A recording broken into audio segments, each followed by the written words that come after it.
Prematuro es un espacio donde exploramos las complejidades de la mente, la creación artística y la vida misma.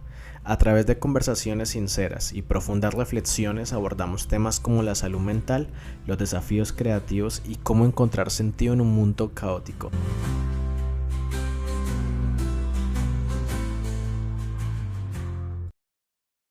Hola a todos, bienvenidos a un nuevo episodio de Prematuro. Les habla Marlon Andrés.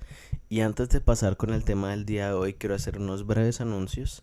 El primero de ellos, agradecer a todas las personas que nos han escuchado en iBots, en Spotify, en Apple Podcasts. El alcance ha sido bárbaro. Este proyecto no está utilizando ningún tipo de monetización o ayuda económica que las plataformas a veces dan para llegar a una mayor audiencia, y los números han sido impresionantes para mí. Simplemente lo he compartido en mis redes sociales y pues colocando las etiquetas de los episodios, y les ha llegado a muchas personas y espero que en el futuro le llegue a muchísimas personas. Así que agradezco exponencialmente a todos los que han escuchado el episodio, a los que han dejado los comentarios, a los que le han dado compartir a sus amigos o a las personas que sientan ustedes que esa charla o esas reflexiones les lleguen y los necesiten. Así que agradezco mucho. El segundo anuncio es con respecto a un proyecto que estoy realizando en conjunto con mi señora madre. Y estamos a punto de lanzar una tienda de ropa, de diseños, stickers, tal vez pinturas, y se vienen cositas en torno a la poesía y al arte en esa tienda igualmente. Pues ya estoy subiendo como algunos previews en Instagram, y pues si nos pueden seguir les agradecería mucho. El arroba es arroba maranesca.store, maranesca con S, store en inglés. Y igualmente en el link de la descripción de este episodio lo van a encontrar. Estoy bastante motivado con ese proyecto. Me ha tomado mucho de mi tiempo, muchos aprendizajes, y ha sido algo bastante interesante. No pensé que en este momento de mi vida finalmente lograra como realizar ese proyecto que siempre quise tener, como una marca mía, con diseños de cosas que yo pinto, que hago de forma digital. Siempre me ha fascinado, y pues han sido, sí, muchas reflexiones, aprendizajes, fracasos en los procesos, pero me encanta. De alguna forma me ha mantenido ocupada la mente. Así que maranesca.store en Instagram. Yo creo que la otra semana o en el transcurso de finales de octubre ya estará a la venta en Colombia. Los productos, sobre todo camisetas y stickers, que es lo que primero vamos a lanzar. Y el tercer anuncio ya es sobre este episodio. Dado que la encuesta me reflejó que hubo como un triple empate, pues voy a tomar la opción que Spotify me dijo es la ganadora, aunque todas tuvieran la misma votación. Y este episodio se trata sobre el arte de dejar ir. Y lo titulé El arte porque es algo que es una práctica. Es difícil, es complicado, y solamente cuando lo estás haciendo, cuando empiezas a hacerlo constantemente, es que logras entender qué tan beneficioso, cuánto cuesta, pero también te enseña mucho. Así que quédense, tráiganse un cafecito, un té o agua para esta charla, y espero no extenderme mucho. En los últimos años he dejado ir tanto personas de forma física, de forma espiritual, de forma terrenal. He dejado ir sueños, metas, he dejado ir egos y tantos deseos o expectativas que tenía sobre el mundo, sobre la vida y sobre las profesiones. Por momentos sentía que lo que estaba haciendo era entrar en un momento de más soledad, momentos donde a veces la mente se te nubla tanto porque no tienes con quién hablar, O si tienes con quién hablar, pero no sientes que, que sea apropiado recargarle a las personas lo que está pasando en tu interior.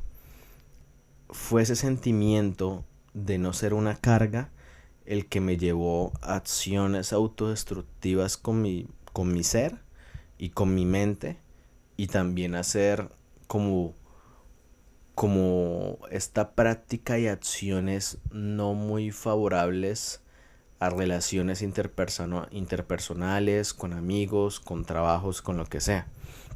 Entonces lo voy a tocar primero por el campo de la profesión, porque siento que es como el que dictamina el rumbo de lo económico. Yo desde muy joven tenía claro que quería ser artista.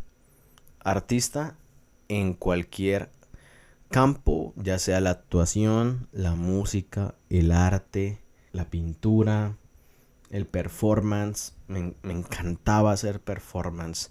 Y había muchos momentos en reuniones familiares donde con varios primos sentíamos la necesidad de hacer reír a los demás familiares, y lo que hacíamos era como tomar prendas de ropa, porque pues todos viajábamos a reunirnos en casa de mi abuela, y pues todos llevaban sus maletas, su ropa, sus prendas, y lo que hacíamos era como esperar ese momento ya de la noche donde todos están en estos cuartos gigantes. El cuarto de mi abuela tenía alrededor de 4 camas, o sí, 4 camas o 5 camas, y perfectamente cada una de sus hijas y los hijos y hijas dormían por cama, y yo había otra cama afuera. Pero después de la comida nos reuníamos todos a hablar, a reír, y lo que nosotros hacíamos entre esos primos era disfrazarnos de nuestras tías, o de nuestras mamás, o de nuestra abuela, y las imitábamos, hacíamos chistes y todos se reían y todos disfrutaban. Y me encantaba ese sentimiento de que por un momento no estábamos hablando de religión ni de cosas como, no sé, a mí nunca me ha gustado el terror. Me gusta el terror en las películas, pero no tanto como ya llevarlo a la vida real. Hay muchos temas de fantasmas, de todo eso, pero a veces de pequeño, como pasaba tantos momentos de soledad, lo que trataba de hacer era de llenarme como de historias o de narrativas que fueran beneficiosas para mi mente. No que cuando llegara la noche yo tuviera pesadillas, y siempre tenía esto de pequeño de que sentía que alguien iba a entrar a hacerme daño. Y no porque hubiera una persona en mi casa, porque simplemente yo vivía con mi mamá. Y pero yo sentía que no sé, que si había oscuridad y no había una luz prendida, algo podía pasarme, y yo me mentalizaba mucho y de pequeño temía demasiado. Ese era uno de mis grandes miedos, la oscuridad, el no saber qué hay ahí. Y por momentos, obviamente, cuando esas historias que te dicen, o el primo o la tía que ha pasado una experiencia sobrenatural, te cuenta con tantos detalles, uno se queda como, Dios mío, eso es real y me va a pasar, y la bruja y una cosa y el espíritu, y se te sube el muerto, como dicen en México. Y obviamente fueron cosas que ya en mi juventud pues uno experimenta. Hay muchas cosas que son reales en Colombia y en Latinoamérica y en otros países también, pero acá como que eso es más prominente. No sé si es tanto porque hay como una cultura a la brujería, a la santería en nuestros países, aparte del catolicismo arraigado, el cristianismo, cualquier otra religión, también hay mucho de lo otro, ¿no? Y sobre todo allá en esa casa de mi abuela en Pamplona, cerca a Cúcuta, pues también limítrofe con Venezuela, pues había como muchas esas historias, ¿no? De lo sobrenatural y cosas que obviamente nosotros vivíamos. Y nosotros siempre íbamos en época de Semana Santa, y las épocas de Semana Santa, pues ustedes ya se podrán imaginar que las personas pues bueno, se meten en esa onda de lo religioso y demás. Y esas eran las historias de medianoche y todos los niños asustados y que la Llorona y a veces escuchábamos cosas y no sé. La Pamplona de mi infancia la recuerdo a veces por momentos muy pocos de felicidad, como ese que les estaba nombrando anteriormente, donde nos disfrazábamos, pero también está lo religioso, que es, creo yo, uno de esos puntos de quiebre en mi vida que no me gustaba. La forma en que se hace, ese sufrimiento, ese duende del concepto pues de español, de la oscuridad, ¿no? De eso oscuro, de que el, o sea, sí, son cosas como santas, pero que no te llevan a la luz, sino que ahí es mucha oscuridad. Todo de noche, las procesiones, los trajes, las figuras demacradas, sufriendo. Creo que no he visto una figura en Colombia eh, que realmente refleje como calma o felicidad o un sentimiento que no sea como estar sufriendo. Y todas las imágenes, esos ojos ahí latentes, a mí me asustaban, no me gustaban, para nada. Y pues obviamente cuando íbamos a pasar Semana Santa, pues tocaba ir a las procesiones de madrugada y si conocen Pamplona y conocen cómo se celebra la Semana Santa, pues es una práctica bastante, no sé cómo decirlo, no voy a decir agresiva, sino bastante seria en su ejecutar. Se siente como si estuviéramos, no sé, hace 2000 y pico de años, en esa época, se siente. Y realmente con ese frío, como que, no sé, se presta para que todas esas narrativas, todas esas historias se incrementen.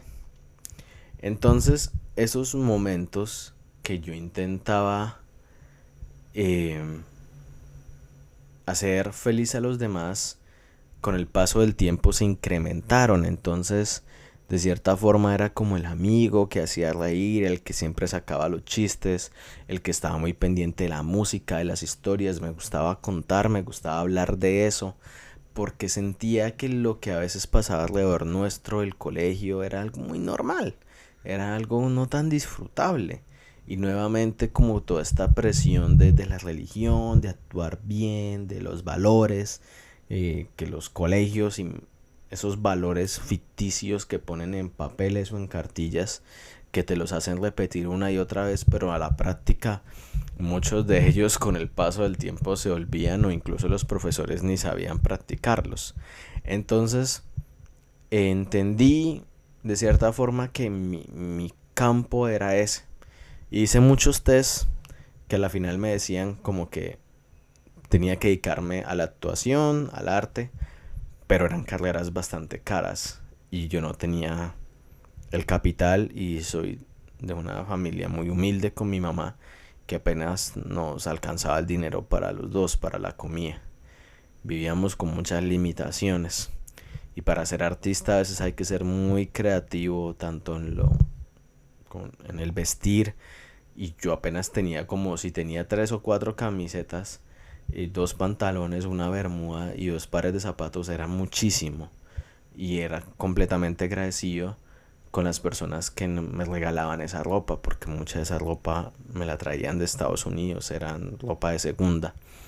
Y pues para un artista uno siempre trata de ser diferente, de resaltar. Cuando me fui a Estados Unidos intenté lo de la música, hice muchas audiciones, fui a Nueva York, me di cuenta de que lo que yo había practicado era nada en comparación a la niña asiática que llevaba desde los 5 años clases de piano, clases de ballet, clases de cualquier cosa, frente a un colombiano que todo lo que había aprendido era con coreografías, con cosas que veía en internet y practicando en un clima de 35 grados en Florida todos los días. Entonces como que yo tomé muy bien el feedback que me dieron, ¿saben? Lo tomé como lo logré, llegué hasta acá, lo hice y valió la pena. Así lo tomé yo. Pero muchas personas a mi alrededor me decían, oiga, está fracasando con la música, está fracasando con lo que hace. Y eso me afectó mucho. Me afectó mucho porque si las personas más cercanas no tienen ese voto de confianza en ti, que tú ya tienes de por sí, porque lo haces, ¿no? No estás en Nueva York aguantando hambre por gusto. Lo estás haciendo porque vas detrás de un objetivo en específico, ¿no? Entonces, todos esos comentarios a mí me dolieron mucho. Y pues, al ser tan solitario, siempre confié en mamá y me importaba, era lo que mi mamá me decía. Y si ella se sentía orgullosa por lo que yo estaba haciendo, más que bienvenido. Luego de eso, decidí estudiar licenciatura, luego hacer unos cursos de inglés. El profesor que tenía de Lituania me dijo que él veía que yo podía formar gente. Me dijo, tú tienes un arte para hablar, para comunicar y también para enseñar, porque una vez me tocó dar como una práctica y un tema lo tuve que explicar yo. Y él dijo, puedes ser profesor. Y me metí. A los 2, 3 meses después de esa charla, me metí a hablar de ello. Fue bastante interesante que esa persona, no sé, de otro país que no me conocía sino hace un par de meses, vio algo en mí. Y cuando entré a la licenciatura, pues descubrí ese amor que ya traía por los libros, que lo he mencionado antes, y explotó de manera exponencial. Y siento que cuando estaba dando clases, veía todas esas cabecitas, todos esos miles de ojos ahí mirándote, esos niños que esperan divertirse contigo, o al menos que lo que tú les enseñes los saque un poco de lo difícil y lo cruel que es el mundo, ¿no? Como que se cambia el rol. Yo entiendo que se siente estar ahí y venir de tantas complicaciones, de este concepto de humildad, que ahora todo el mundo dice que se necesita mucha humildad. Yo digo que a veces es como que son las situaciones que uno tiene que vivir para entender lo valioso en la vida. No es como que entre más humilde mejor. Hay gente que es humilde y tiene muchísimo dinero, y hay gente que tiene muchísimo dinero y no es para nada humilde, pero, o sea, no se necesita tener menos para ser humilde. Y no se necesita más para hacerlo. Entonces, o no serlo. Entonces es como entender que esos niños esperaban algo de mí. Y me volví a sentir como en la casa de Pamplona, frente a mis tías, maquillado, con la ropa de ellas súper gigante. Y sentí que yo podía enseñarles inglés o literatura divirtiéndolos, haciéndolo más ameno para ellos. Y durante los años de práctica y los años ya como tal, como profesor, así lo sentía todo el tiempo. Pero obviamente eso fue cambiando cuando pasé al ámbito universitario, cuando al ámbito privado. Restringe demasiado el alma del profesor si los colegios son tienen unas reglas estúpidas, lo siento. Hay unas reglas en la educación que se deben cumplir, hay otras reglas que son completamente innecesarias, porque entre tú más restringas el alma de ese profesor que está motivado, que tiene vocación, imagina lo que él va a restringir en esos niños. Porque es que a veces uno trata humanamente de sacar energías, la felicidad, y los coordinadores, los jefes te destruyen.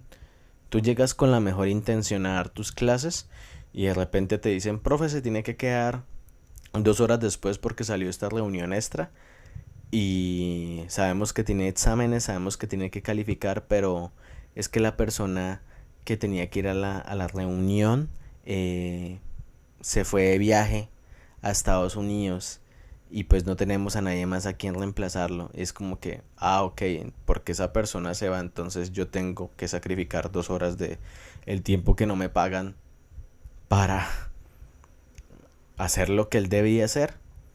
Y que esa situación se repitió muchas veces, o tener que cubrir a esas personas y que no te pagaran extra. Entonces era como, no sé, Es porque soy el nuevo, lo entiendo, pero no me dañen el día. Le dañan a uno el día eh, de una manera así, porque pues cuando uno está en el aula de clases se va a enfrentar a miles de situaciones. Hay días maravillosos, clases perfectas. Si tienes que dar 10 clases en un día, 5 de esas clases son buenas y las otras 5 pasaron problemas, peleas, conflictos, algún niño se enfermó, algún niño, eh, no sé, tiene alguna complicación, daña el ambiente de la clase. Pasan cualquier tipo de situaciones, ¿saben? Entonces, si de por sí ya el plantel administrativo te está jodiendo, te está molestando, ese ambiente que tú estás tratando de crear en el aula, pues va a ser muy difícil mantenerse estable emocionalmente. Y a mí me pasó eso mucho. Ya los últimos meses yo sentía que a ellos no les estaba dando lo mejor de mí. Y era por tantas restricciones, tantas reglas, tantas cosas mal hechas que al final terminé haciéndolas yo y no era mi deber. Terminé haciendo cosas que iban más allá de lo mío. Y en Estados Unidos las restricciones aún más. Es un país libre, pero la mentalidad de esa cultura, y también depende del estado y de la universidad, va a depender mucho de la forma en que tú hables. A veces un chiste de tu vida que puede sonar algo, no sé, muy normal en un contexto latino, tal vez en un aula de clase americana va a sonar como, oye, qué vida tan dura. Eso no es motivo de hacer chiste, es como, eso pasó. Y esas cosas pasan en Latinoamérica. Acá pasan cosas peores, allá me pasó esto. O me acuerdo una vez que estábamos hablando de bebidas y ellos me preguntaron que a qué edad yo había empezado a tomar y pues en Colombia, mi familia empecé a tomar muy joven. Yo creo que a los 12 años, 13 años. Y ellos era como, ay, yo no me he tomado ni una cerveza y tengo 22. Bueno, entiendo, acá es diferente. Y pues también en Estados Unidos hay gente que toma a los 16 o 10 o algo. Es una tontería que digan que hay que esperar hasta los 21 para ser legal. Eso, si no se cumple en los países donde el límite es 18, menos en los de 21. Pero claro, había el caso del estudiante que nunca había tomado alcohol porque pues venía de una familia completamente cristiana. eh, pues para él iba a ser increíble, ¿no? O tuve muchas situaciones con estos muchachos que prestan servicio y les dan su educación gratis allá, pero que ellos simplemente tienen que ir a hacer acto de presencia. O sea, pueden perder las evaluaciones, las materias, y muchas veces los pasan simplemente porque pues está prestando un servicio al país, ¿no? Entonces tuve muchas situaciones de donde no me respetaban, donde les, les importaba cero el ver que yo estaba tratando de explicar o de que yo hacía algún chiste eh, para hacer ameno la clase o explicaba de una forma no tan convencional, porque yo siempre trataba de romper las barreras del libro, de los libros que te dan. Libros que ni siquiera están actualizados, libros que los videos están en una calidad supremamente antigua. Es que recuerdo que había unos videos grabados en 1997. Imagina tú, hola, soy Carlos, vamos a la biblioteca. Y de repente Carlos recibe una llamada y el celular era de estos que se abrían o le llegaba un beeper. Ese, cuando vi en un video un beeper, y si no saben qué es un beeper, pues es un aparatico en el que llegaban mensajes que se podían enviar por teléfono. Una operadora algo te enviaba un mensaje y ahí se leía. Y recuerdo que en ese video, Carlos se llamaba el muchacho, le llegaba un mensaje que se cancelaba la cita que habían concordado para estudiar en la biblioteca, en el beeper. Y yo era como, yo no creo que alguno de estos pelados sepa que es un beeper. Yo sí sé que es un beeper, pero ellos no. Y era como que, no, esto hay que actualizarlo. Entonces yo buscaba, claro, videos más recientes, hay youtubers o canales de YouTube que hacen contenido súper genial, creo que es como Flama TV, era uno de esos, una muchacha de Venezuela, de República Dominicana, Puerto Rico, que hacían estos videos en español, pero con subtítulos, o sea, cosas más actuales, ¿sabes? Y me encantaba traer esos materiales, pero obviamente a los jefes no les parecía. Y pues ahí se empieza a restringir mucho. Con el paso de los años después de realizar esa maestría, entendí que ya no era feliz en el aula de clase. Entonces empezó como esas charlas que uno tiene con amigos, que uno espera que el amigo entienda que uno, y más si uno ha compartido carrera con ellos al menos 4 años o 2 años, ya sea maestría o licenciatura, doctorado, lo que sea, que comprendan que uno ha hecho un esfuerzo tanto monetario como de tiempo y de vida al estar en una carrera. Y que lo primero que ellos digan era como, déjela, váyase a un McDonald's, váyase a esta tienda. Es como, ustedes no entienden que si yo elegí esta carrera es porque me apasiona, porque ustedes saben que era el mejor en ello y daba todo de mí, incluso daba hasta el doble de lo que ustedes daban sin desmeritar el trabajo, pero hay que ser sinceros y muchas personas que eran amigos y eran compañeros luego hablaron mal de mí. Era como que si ustedes entendieran que yo trasnochaba el doble, que mientras ustedes tenían la oportunidad de ir al gimnasio, ir a hacer cualquier otra cosa, yo tenía que buscarme el dinero para poder hacer lo de los pasajes, lo del transporte, y que no me quedaba ni dinero para comer, o que muchas veces estas personas tenían apoyo, sus familias tenían dinero, entonces claro, para ellos era fácil sacar 20,000 pesos para cada día, o 10,000, 15,000, cuando yo apenas tenía 5,000, 6,000 pesos para el transporte, y eso era mucho. Entonces yo tenía que hacer el doble de sacrificios y tenía que trabajar el doble. Obviamente ellos también trabajaban, pero cuando uno es muy sincero, ¿no? Como que pasas tanto tiempo haciendo un trabajo y simplemente te lo piden y lo copian o hacen algo parecido a lo tuyo, porque no pasaron el tiempo, que porque qué aburrido, que porque qué mameras y tal, que porque qué mamera esto, lo otro. Ahí es donde uno dice, tal vez hay que valorar un poco más el trabajo de las personas. Y no es que me tengan que pagar ni nada, sino como al menos reconocer que había unos que estábamos ahí no simplemente para tener un cartón, porque al final muchos lo hacen por el cartón o por el dinero. Yo lo hacía porque en mi corazón, en mi vida me apasionaba. Y si tenía que trasnocharme el doble, trabajar el doble, aguantar hambre, y tener que prácticamente de donde quedaba la universidad a mi casa eran casi 2 horas, 3 horas en transporte público cada día para ir a estudiar y sin comer, o que yo comía el, el almuerzo y de ahí hasta las 11 de la noche. Era como, hay que comprender que hay algunas personas que estamos acá porque queremos cambiar el mundo y nos apasiona esto, y no es por tanto por el dinero, por simplemente tener el requisito de decirle a la familia que consiguió un título.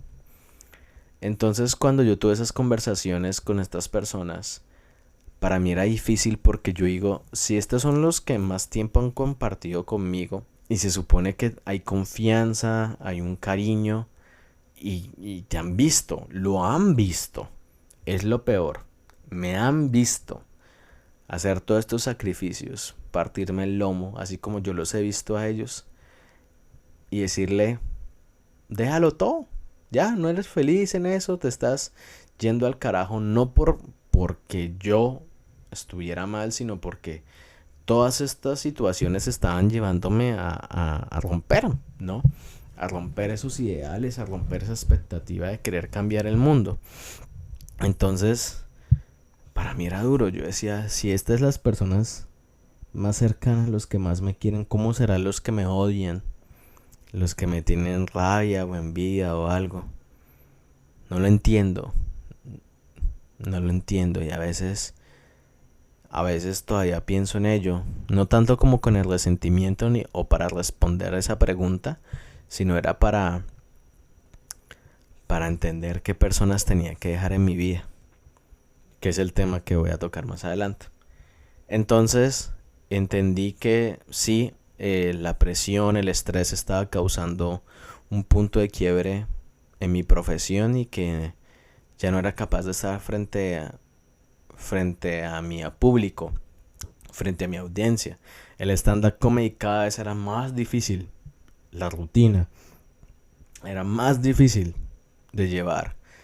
Por más que estudiara, por más que leyera esos libros 2 o 3 veces más que mis estudiantes, no era capaz de sacar una sonrisa. Y sobre todo de disfrutar la clase. Porque hay momentos, y si ustedes son profesores, hay clases que uno disfruta, que uno dice, valió la pena. La trasnochada, todo el proceso para llegar a esta clase, para así sea solo una hora, pero uno lo disfruta de una manera excepcional y lo ve en los ojos de los niños, en los estudiantes, en esos jóvenes. Pero ya no era capaz de ver eso y me quebraba. Lo único que me decía antes de entrar a la clase: son solo 50 minutos, tú puedes, Marlon, respira. Y cuando estaba en la clase o surgía algo o hacían mala cara porque no les gustó algo, para mí era un dolor en el alma. Era como que, Dios, no sé, ya no sé con qué hacerlos felices, ya no sé con qué hacerlos disfrutar esta clase. Y a veces era como que es entendible, hay gente que solamente quiere cumplir créditos, que solamente quiere una nota y ya, no le importa la persona que está ahí al frente. Y a veces para mí era difícil eso, era como, es que me están viendo, soy de carne, de hueso, y no saben. Y eso es lo que a veces nos pasa en este mundo, no sabemos la historia de vida, no sabemos todo lo que esa persona ha tenido que pasar. Y me acuerdo que la última charla que tuve con mis estudiantes, les dije eso de corazón. Sé que muchos se burlan por los ejemplos, por las cosas, por los temas, tal vez por las actividades, pero si ustedes entendieran todo lo que yo he tenido que vivir para estar hoy en día frente a ustedes, creo que al menos podrían valorar un poquito lo que yo hago como profesor. Y sé que no soy el mejor. Y muchas veces me creía la idea porque muchos niños te lo dicen. Ay, usted es el mejor teacher, you are the best teacher, you are, I don't know, the best teacher that I ever have in my life. Y me decían cosas así, uno como que, ay, no me digan que soy el mejor, porque me lo creo. Y me lo creía en su momento, pero ya luego era como que ya no sentía que era el mejor, sino sentía que era el peor. Y dejé ir la profesión. Recuerdo un día, después de volver un viaje de Las Vegas, estaba en California, caminando, no había comido nada, quería ir a conocer el lugar. Y en el muelle de Santa Mónica recuerdo que estaba ahí, grabé unos videos y ese día tomé la decisión. Dije, ya no puedo más. Llevo haciendo esto desde los 18. Es momento de colgar los guantes, ¿sí? Las botas. Ya no soy capaz con esta lucha. Di lo mejor, tuve buenos rounds, tuve buenos momentos, pero cada vez me cuesta más levantarme de la lona. Y están doliendo cada vez las rodillas, la mente, la cabeza, todo está doliendo. Entonces puede que lo que decían esas personas de que me estaba causando daño en la profesión, puede que sí tengan razón. Y tuvieron razón, muchos de ellos. Pero creo que la decisión de tirar las cosas no es tan fácil. No era simplemente decir, ya no quiero esto, renuncio. Era tener que dejar un país. Porque yo no me iba a quedar en Estados Unidos haciendo otra cosa. Si yo escogí esta profesión, si llevaba más de 10 años de carrera en estudios, no podía dejarlo de un día para otro. No había pensado en un plan B, ¿saben? Entonces, mi plan B, realmente mi plan B era mi profesión, la licenciatura, ser profesor. Ese era mi plan B. El plan A era ser músico o artista, pero lo dejé muy rápido. Lo dejé muy rápido con los primeros fracasos y el apoyo de las personas que no me dieron, o esas críticas fueron muy devastadoras para alguien que es muy soñador o alguien que tiene estos deseos tan grandes de cambiar el mundo a veces. Entonces dejé la profesión ese día en Santa Mónica y sentí una paz increíble, porque era como si hubiera dejado ir a una persona que era obviamente mi yo profesor, la versión de Marlon de profesor, y lo dejé ir con todo el gusto del mundo. Dije, fuiste feliz, tuviste momentos altos, bajos, pero el Marlon que quiere cambiar el mundo y que lo intentó cambiar el mundo en el aula de clase, tiene que evolucionar a otra cosa, o tengo que volver a lo que realmente me hacía feliz. Y recuerdo mucho siempre una frase de un estudiante, Luisa Arroyo, si no estoy mal es el apellido. Luisa, ahora que estoy nombrando los nombres de lugares y de cosas, es curioso porque así se llaman muchas de las personas que tuve que dejar ir. Curioso, no había pensado en ello. Interesante reflexión. Pero bueno, Luisa me dijo, yo entiendo que usted intentó ser músico y usted quería cambiar el mundo desde un escenario a través de la música, pero usted también puede cambiar el mundo en una aula de clase. Eso que ella me dijo ese día, porque le di permiso para que fuera a hacer unas audiciones creo que era de canto o un instrumento que ella tocaba, para mí fue lo más iluminador en la vida. Ni familiares, ni jueces, ni nada me había como iluminado tanto el camino, ¿saben? Yo puedo cambiar el mundo desde una aula de clase, y más adelante entendí que podía cambiar el mundo desde cualquier lugar que yo deseaba. No tenía que estar frente a los estudiantes en Estados Unidos, en estas universidades súper reconocidas o universidades con muchos estudiantes, o en el mejor colegio de Bucaramanga o de Colombia, o en el escenario de Glastonbury, de Coachella.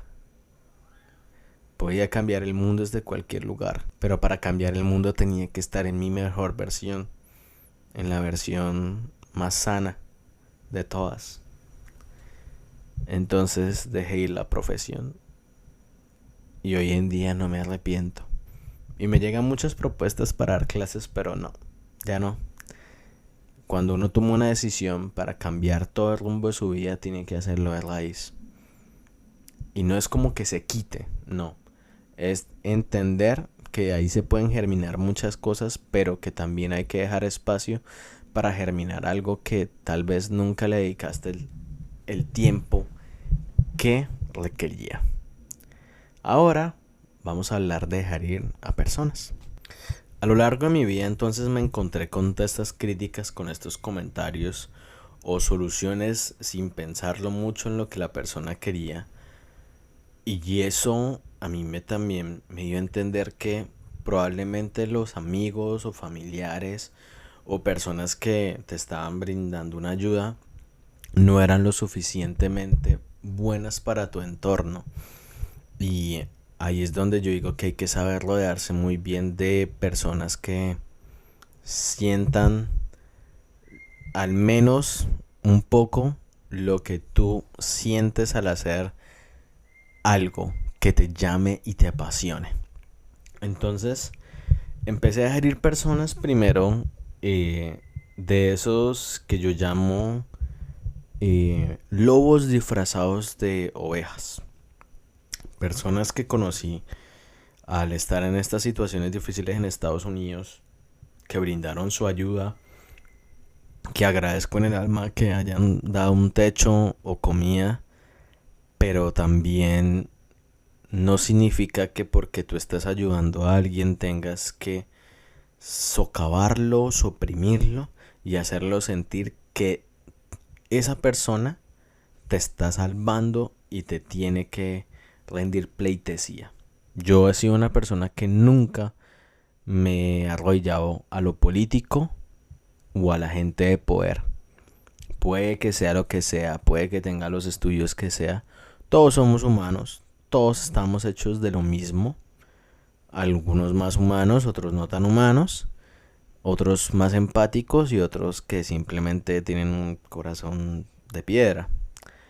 Entonces, nunca tuve como ese sentido de rendir pleitesía ni a figuras familiares, así como que, ay, usted me tiene que querer porque usted es, no sé, familiar mío, o yo tengo más edad que usted, tengo más experiencia, o yo soy su papá. No, para mí era como, si usted no está presente en mi vida apoyándome, o al menos está ahí, simplemente tiene que estar ahí, yo no tengo por qué hacerlo sentir a usted como si fuera el mejor del mundo cuando no está haciendo nada para merecerse ese título.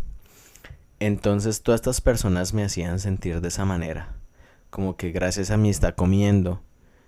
Y yo pensaba, pero si yo les estoy pagando, si yo estoy haciendo aseo, si yo estoy haciendo cosas, se supone que de alguna forma yo le estoy retribuyendo la ayuda que usted me está dando, haciendo las cosas como un poco más fáciles, ¿no? Quiero contribuir, quiero ayudar, ¿saben? Porque estoy agradecido. Y era como que rendirles pleitesía, así me trataron mal, así digamos, muchas veces yo no tenía tarjetas de crédito ni nada de eso.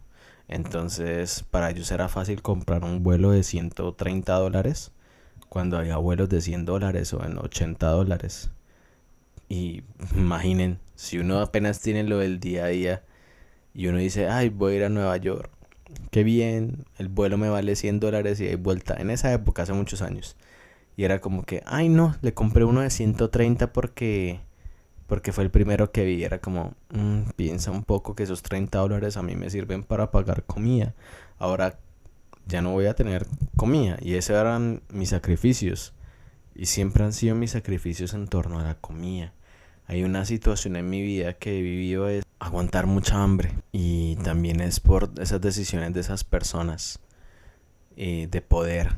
Muchas veces aguantaba hambre porque no quería compartir con mi papá, porque me hacía comer cosas que no me gustaban. Y sé que era lo que había. Y lo entiendo ahora y me gustaban, pues. Pero a veces, no sé, quería cambiar un poco. Y que te hagan sentir mal, así como que cómase esto porque si usted no come esto, usted no es humilde, usted no es parte de la familia, es que usted es raro o simplemente aguante hambre. Y ahí agradezco mucho que mi abuela muchas veces entendió que Marlon no le gustaba, digamos, esas sopas, eso que comían los otros porque estaban acostumbrados. Yo no vivía allá, yo siempre viví con mi mamá y mi mamá siempre trató de darme lo mejor en mi vida y todavía lo sigue dando. Y me acuerdo que mi abuela decía, no, a Marlon Andrés hay que darle chocolizo, porque ya no decía chocolisto sino chocolizo, con pan y queso. Y para mí eso era todo. Era como que ya no tengo que tomarme esa sopa o ese caldo. A mí no me ha gustado mucho el caldo. Es una sopa como con cebolla, papas, agua, sal. A veces se le echa leche y huevo. Acá en Colombia es muy tradicional. Y a mí casi nunca me gustó eso. Y agradezco mucho que mi abuela siempre tuviera la alternativa. Y era el único en la casa que tomaba chocolisto, ahora que lo veo. Y que ella comprara ese chocolisto era entender que me quería hacer sentir bien. Wow. Voy a parar un momentico. Entonces, volviendo a ese tema de las personas de poder, de los que buscan como ese narcisismo, esa egolatría, ¿no? Que tienen. Yo pasaba mucha hambre en esos lugares. Incluso a veces no le decía a mi mamá que no había comido nada, porque era como hacerla sentir mal. Y últimamente, en esta etapa que viví en Estados Unidos, en Luisiana, tuve que aguantar mucha hambre porque mi sueldo era muy bajo. Como profesor de universidad, como todo el mundo cree que uno por estar en una universidad tiene muchísimo dinero. Es como que las becas, sí, las becas, el contrato de la beca es hermoso, pero de los $60,000, lo que yo recibo es la mitad. El resto se queda en impuestos y se lo quedan los jefes y toda la forma en que ellos manejan internamente.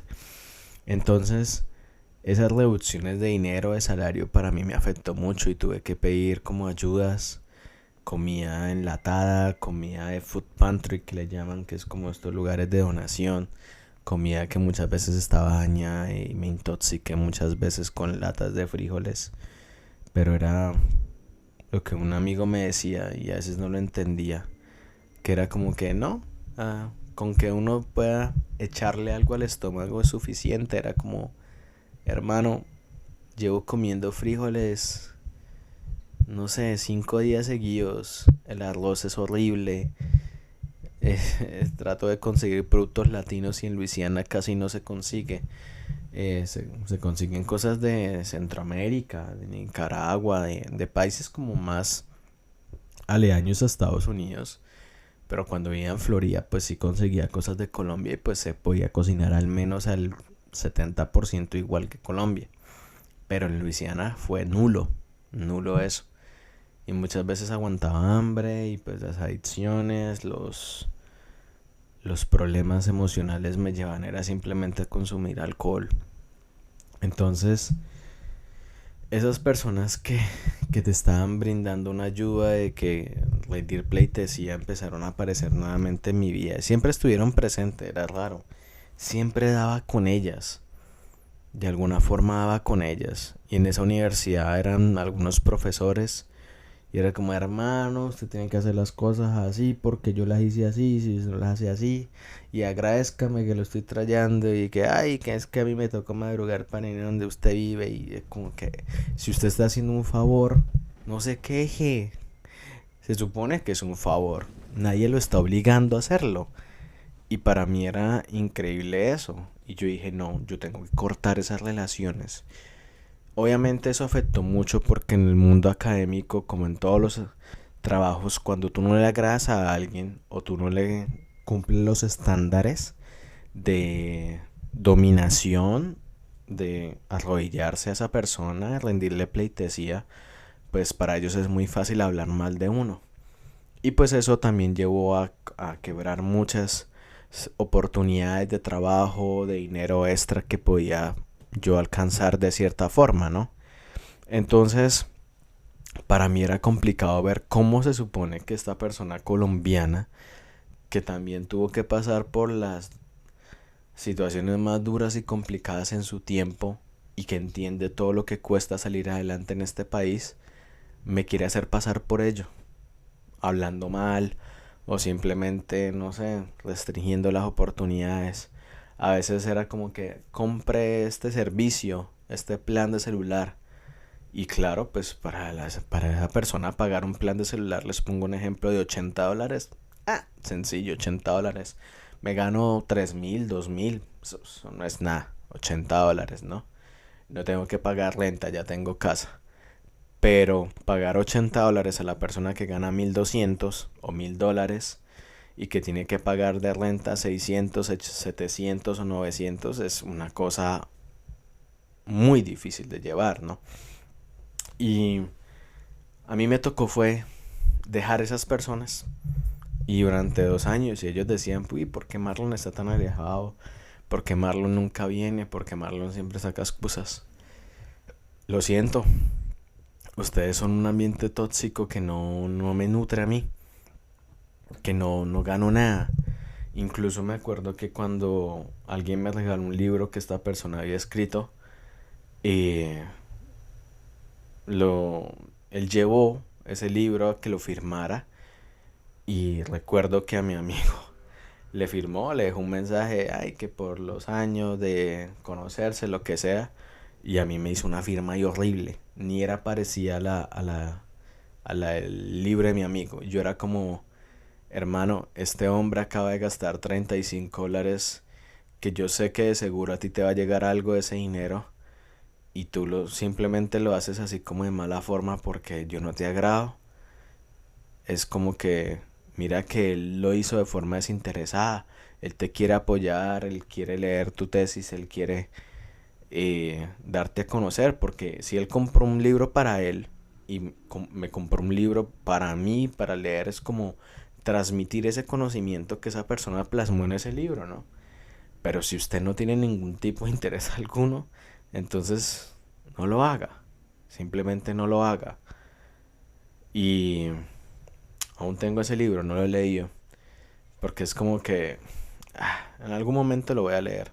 Igualmente la tesis de él es sobre un tema que no son ideas propias de él, sino ideas de la persona que era mi jefa y directora de ese programa de doctorado. Entonces no creo que haya escuchar mucho la voz de él ahí, sino la voz de la otra profesora. Entonces en el ámbito académico di con muchas personas así, también en lo laboral.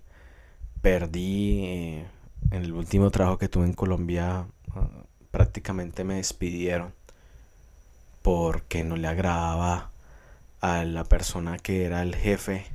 Y lo mismo, era como que, hombre, yo no lo conozco a usted, estudiamos en el mismo lugar, tenemos ciertas situaciones en común con otra persona con la que él salía y terminaron mal. Y yo sé que yo no soy de sus afectos, pero buscarse formas para despedirme lo veo muy bajo. Y yo entiendo muchas veces la rabia, y fueron situaciones donde también estaba pasando por muchos duelos, tenía muchísima depresión. Me llevaron a mí a decir cosas o a referirme a él como una persona que no era adecuada para el trabajo. Pero yo sé que muchas personas, después de que yo me fui de esa empresa y hablaba con ellos, me decían como que no, sí, no, él es mal coordinador. Era como que, ¿sí ven? No estaba loco o estaba completamente depresivo.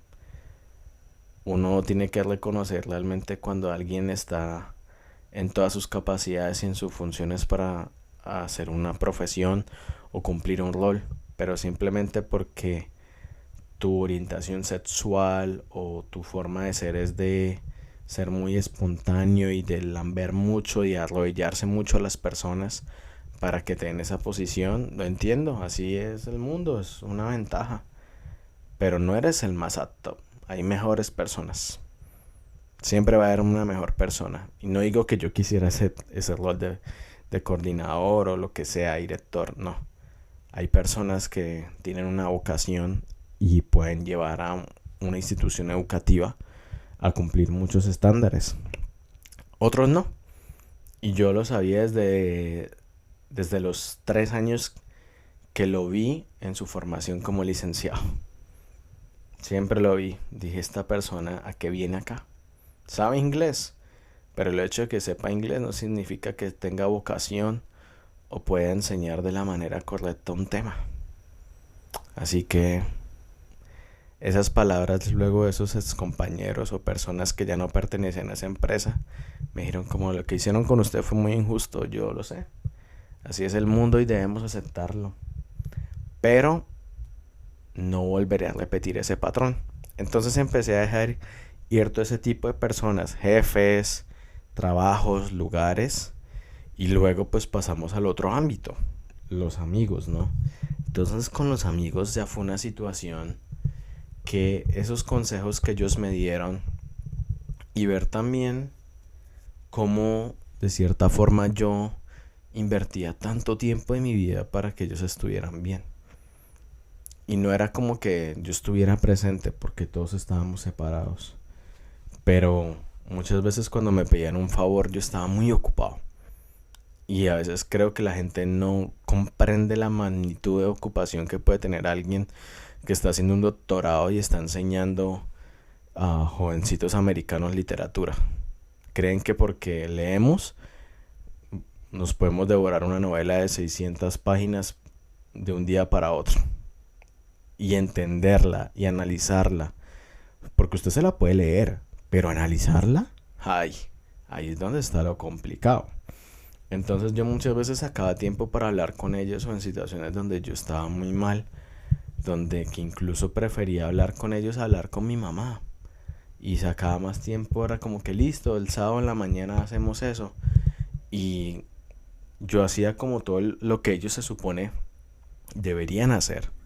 Y recuerdo mucho con ciertas personas que querían hacer también estudios de maestría en Estados Unidos, y prácticamente yo salía regañado porque ¿qué hay que hacer? Cartas de recomendación, notas, transcripciones, etcétera, etcétera, todos esos requerimientos. Ay, no, eso es muy difícil y toca hacerlo, y toca hacerlo. Es como que si estoy haciendo un doctorado, es obvio que toca hacerlo. Si hice una maestría, es obvio que toca hacerlo. Las instituciones educativas no se van a pasar los requerimientos simplemente porque, oiga, venga, es que el IELTS o el TOEFL vale mucho. ¿Será que si hablamos, usted dice, usted puede entender que yo hablo inglés y ya? Ellos no van a pasar eso. Y menos si tú eres internacional o estás en proceso de quedarte en este país de manera ilegal. O sea, hay muchas complicaciones ahí, ¿no? Y era como que darles a entender todo eso.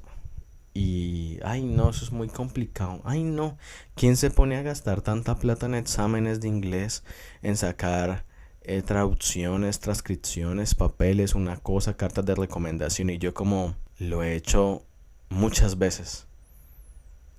Y la forma en que lo hice es como si yo fuera un perdedor, como si yo fuera una pérdida de tiempo.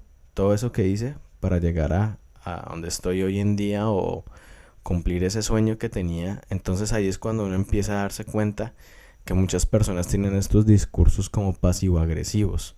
Y estos personajes tenían esos discursos conmigo.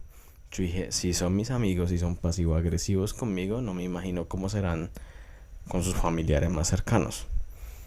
Entonces yo sacaba tiempo para hablar, para revisar todo eso, presupuestos, etcétera, hasta decirles cómo tenían que hablarle a una universidad, o escribir un correo o tal cosa, o pasar ejemplos de escritos, de ensayos. Era como, o sea, entienden todo lo que uno tiene que hacer, ¿saben?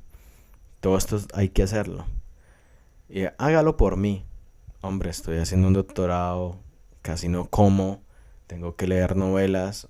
O sea, yo te ayudo, ya te di las páginas, hay ejemplos, ahí están los ejemplos, pero hacerlo por ti ya es otra cosa. Yo lo puedo revisar, pero al menos hacer el intento de escribirlo. Entonces, pues obviamente hubo como todas estas situaciones, y cuando yo entré en estados más duros de depresión, recuerdo una vez un comentario de que otra persona le decía, oiga, ¿y usted al fin va a hacer la maestría? Yo me había reunido con esa persona para ver posibilidades de maestría, y dice, no, para terminar como Marlon. Y ahí es donde uno dice, wow, ok. O sea, que los estudios de maestría o doctorados pueden llevar a una persona a estar muy mal emocionalmente, pero que te lo digan así como que, no, es que mire, Marlon se puso a hacer una maestría y un doctorado y mírelo cómo está. Es bastante duro. Son cosas que incluso yo hablaba con terapeutas, con mis psicólogas, tuve muchas psicólogas, y me empezaban a hacer como esos ejercicios de ver si yo estaba contribuyendo en la vida de mis amigos de cierta forma, o simplemente yo estaba teniendo estas actitudes autodestructivas en las cuales les recargaba como toda esa depresión, así como cuando tú estás en un estado de depresión de que me quiero suicidar, quiero, no sé, tal cosa, quiero hacerme daño, quiero tomar, quiero esto. Y todo ese discurso que uno transmite obviamente hace un impacto en la vida del amigo o de la amiga. Del otro lado se afecta, y afecta mucho porque va a haber una frustración, va a haber estos sentimientos.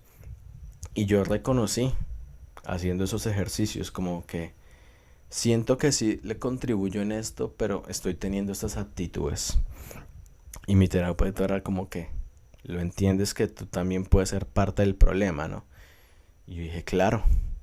Pero entonces luego escribía sobre mis amigos, sobre mis ex amigos o conocidos o familiares. Y pues como así lo nombré en el anterior episodio de que yo escribía sobre ellos en mi literatura, en mi ficción, pues empecé a escribir de una forma ya muy crítica y muy sincera. Y ella me dijo, estás encontrando tantísimas cosas negativas en actitudes que mira las positivas.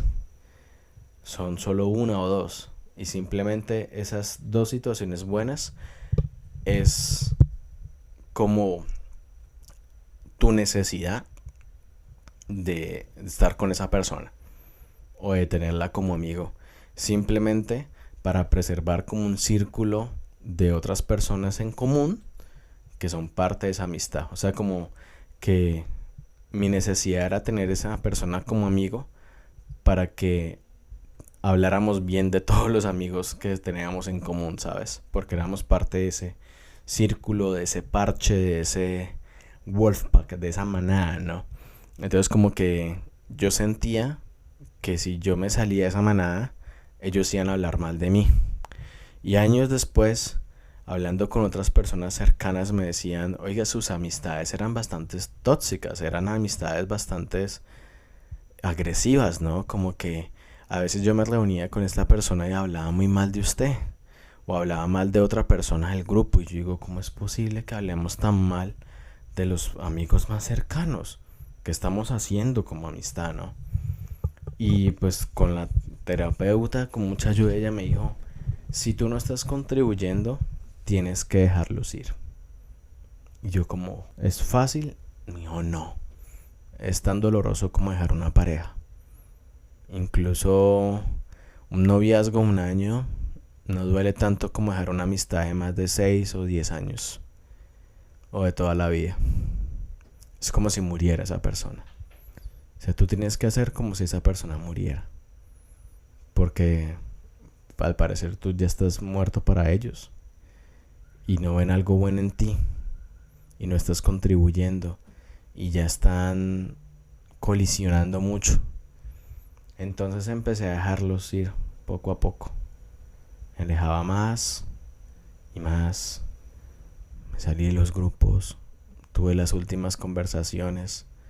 Algunos los vi por última vez. En la última vez que estuve en Nueva York, en mis viajes, en lo que sea, los vi por última vez. Y muchos de ellos me decían cuando me reunía así como, no nos vamos a volver a ver, ¿cierto? O van a pasar muchos años. Como que ya entendían que yo me iba. Pero ellos lo veían más del sentido en que yo me iba a suicidar, de que yo iba a morir. Y ese era mi plan en muchas de esas ocasiones. Ese era mi destino. Ahorita todo cambió un poco. Entonces ellos era como que, usted como que a la final no le sirvió esta amistad para nada porque se va a matar. O incluso usted no idolatra al Dios que yo amo y por eso es que está condenado. Y empezaron todas esas narrativas, ¿saben? Que a veces yo creo que las personas tienen que ser muy empáticas, tienen que ser muy cuidadosas en decir esas palabras, en dar ese consejo de que utilizar un Dios como una excusa para salvar a alguien. Toda la vida hemos vivido con ello. Pero tu amigo no necesita un Dios. Tu amigo te necesita a ti. Necesita un consejo o al menos que escuches.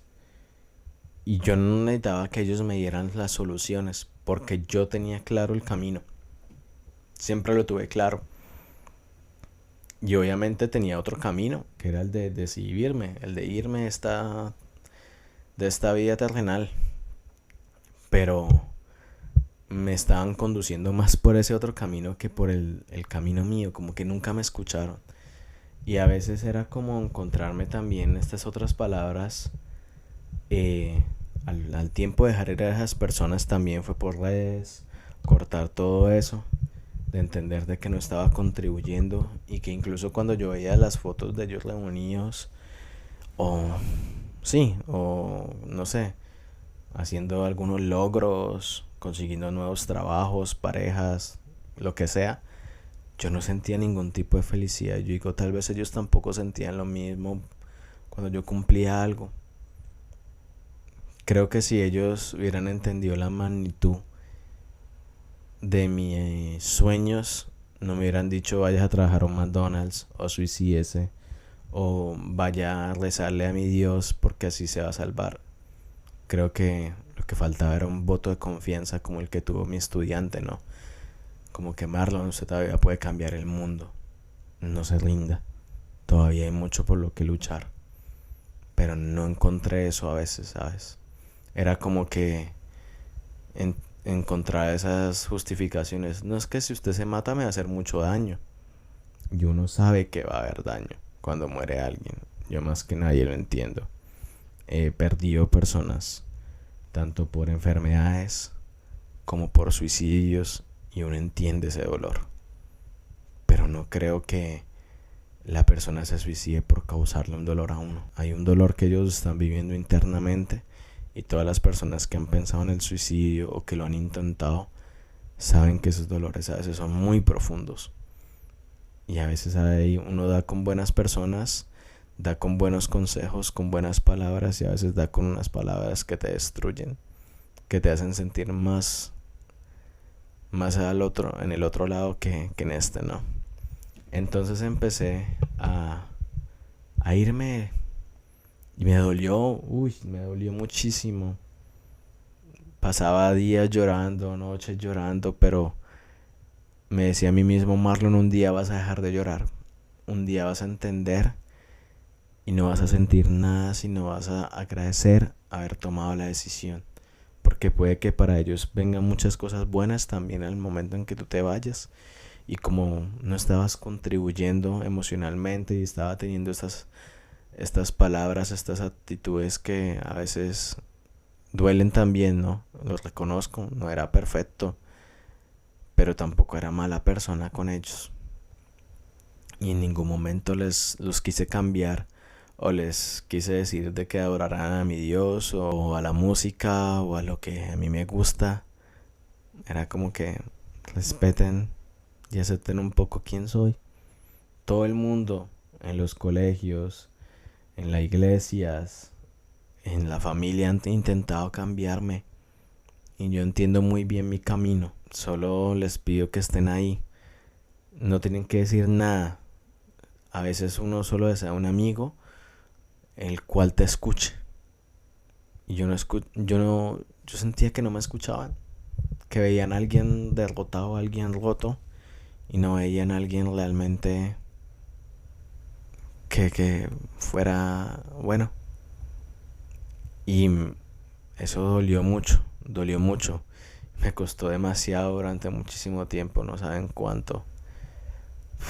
Fue a veces muy devastador. Durante mucho tiempo lo lloré, lo sentí, pero hoy en día fue la mejor decisión.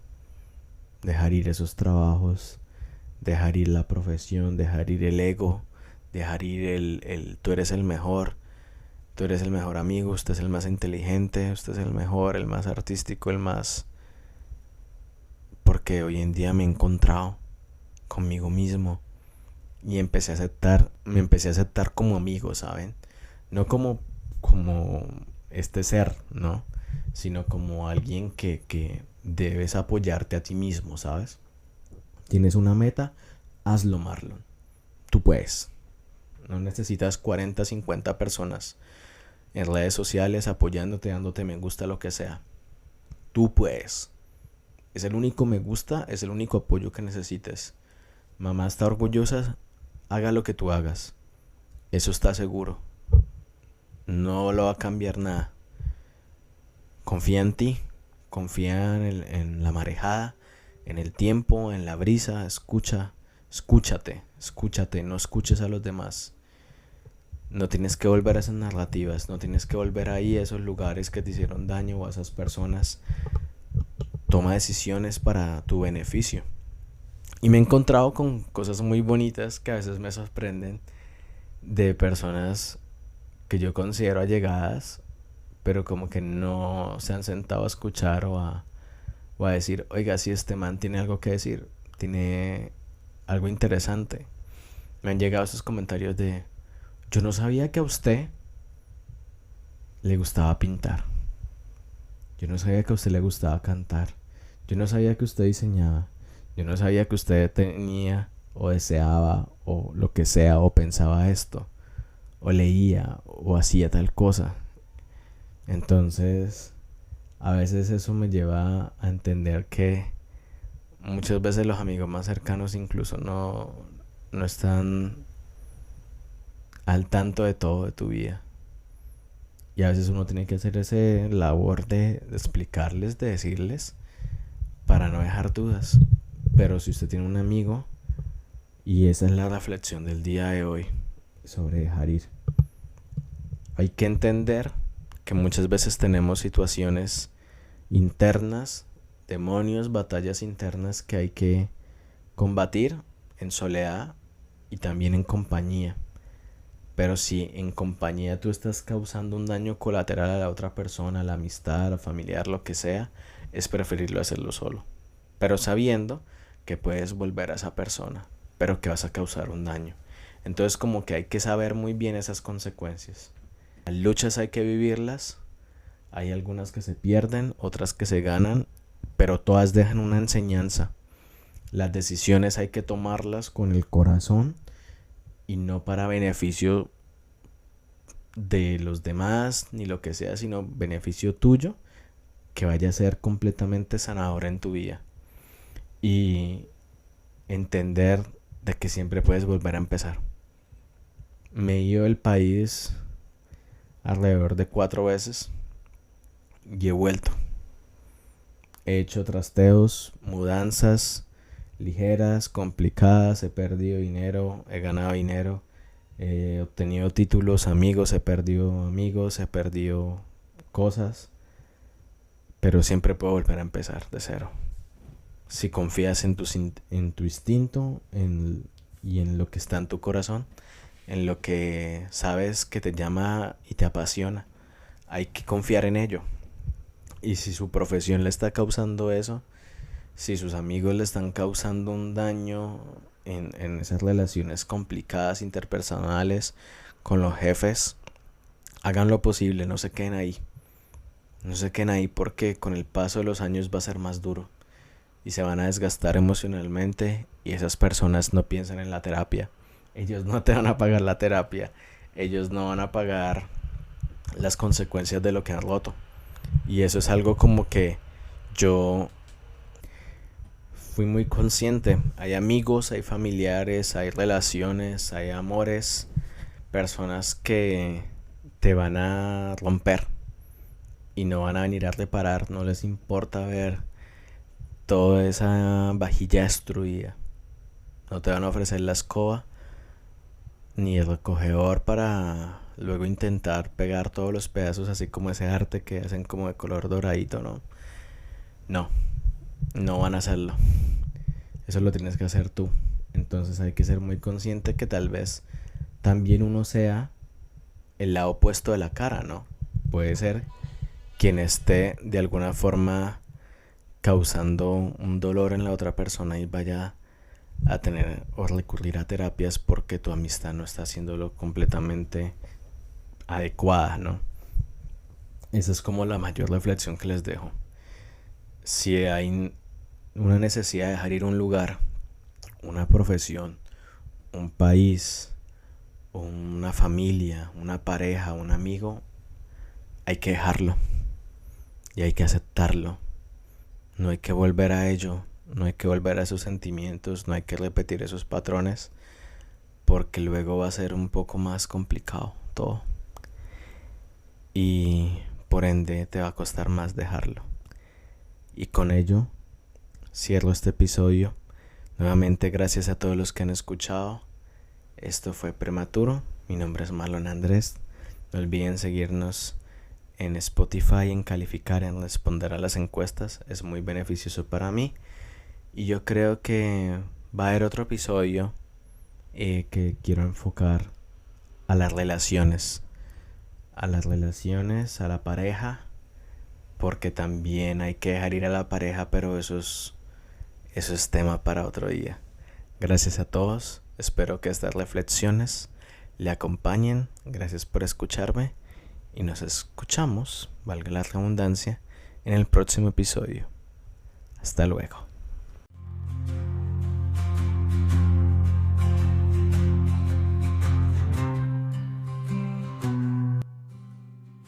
Prematuro es un espacio donde exploramos las complejidades de la mente, la creación artística y la vida misma. A través de conversaciones sinceras y profundas reflexiones abordamos temas como la salud mental, los desafíos creativos y cómo encontrar sentido en un mundo caótico.